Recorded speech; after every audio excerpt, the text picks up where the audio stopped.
बुलंदशहर पहुंचे सूबे के मुखिया योगी आदित्यनाथ ने सबसे पहले बुलंदशहर की पुण्य धरती को कोटि कोटि नमन करते हुए कहा कि आपने पिछले विधानसभा चुनाव में 7 सीट पर भाजपा विधायक जिताकर भेजे, उसके लिए मैं बुलंदशहर की जनता का बारंबार आभार करता हूं। सीएम योगी आगे बोले कि आपने डबल इंजन की सरकार पर विश्वास जताया है, सरकार उसके अनुरूप ही विकास कार्य करेगी। आपके जनपद के जनप्रतिनिधि जनपद में विकास की बातों को अक्सर मेरे सामने रखते हैं और मैं उनकी बात ध्यान से सुनता भी हूं। आपके विधायकों की पहल पर बुलंदशहर में नई जनरेशन के लिए विद्युत संयंत्र कल्याण सिंह के नाम पर मेडिकल कॉलेज, नमामि गंगे के तहत योजना एवं 1 डिस्ट्रिक्ट 1 प्रोडक्ट के तहत पॉटरी उद्योग समेत सिकंदराबाद के औद्योगिक क्षेत्र को बढ़ावा देना है। बुलंदशहर में बन रहे मेडिकल कॉलेज में अब शहर के बच्चे MBBS बनेंगे, साथ ही लड़कियों के लिए विशेष रूप से नर्सिंग कोर्स भी व्यवस्था है। बुलंदशहर के बच्चों का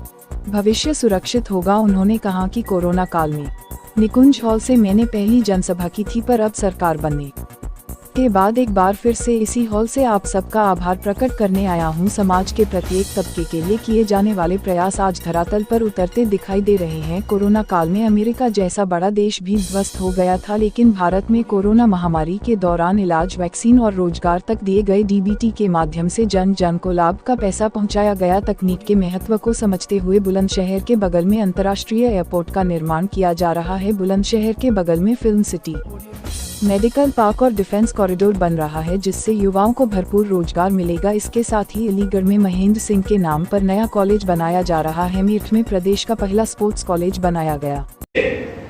आपके प्रति आभार व्यक्त करने और बुलंदशहर वासियों के प्रति आभार व्यक्त करने का अवसर प्राप्त हो रहा है।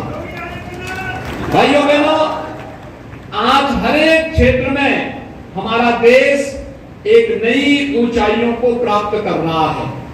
जीवन का वह कोई भी क्षेत्र हो, भारत को वैश्विक मंच पर एक नई प्रतिष्ठा दिलाने का कार्य हो, भारत की प्रगति और समृद्धि का मामला हो, भारत की बाह्य और आंतरिक सुरक्षा का मामला हो, या फिर भारत के अंदर बिना भेदभाव के शासन की योजनाओं का लाभ गांव, गरीब, किसान, नौजवान, महिलाएं और समाज के प्रत्येक तबके तक पहुंचाने के लिए किए जाने वाले प्रयास आज वह ईमानदारी के साथ जमीनी धरातल पर उतरते हुए दिखाई देते हैं।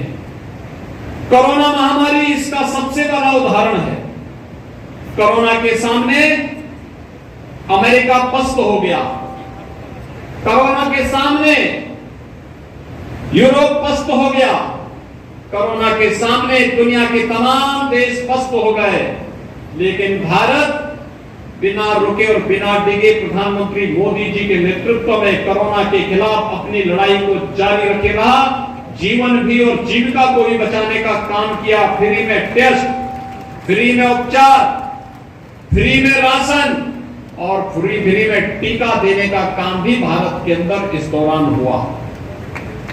हमने तकनीक का उपयोग करते हुए हर एक स्तर पर तकनीक को बेहतर रूप से आगे बढ़ाने का काम भी किया, और उसका परिणाम क्या था कि तकनीक के माध्यम से जीवन में शासन की योजनाओं का लाभ प्रदान करके उन्हें स्वावलंबन की ओर अग्रसर करने के लिए जो कार्यक्रम हुए, आपने देखा होगा DBT के माध्यम से करोड़ों लोगों तक पैसा जा रहा था। प्रधानमंत्री किसान सम्मान निधि का हो, या फिर राज्य शासन के स्तर पर भरण पोषण भत्ते का हो, उज्ज्वला योजना के अंतर्गत हर उस लाभार्थी परिवार तक DBT का पैसा उपलब्ध कराने का कार्य हो, या फिर शासन की किसी भी अन्य योजना का लाभ लाभार्थी परिवारों तक उपलब्ध करवाने का कार्य इस सफलतापूर्वक सरकार ने इस दौरान किया।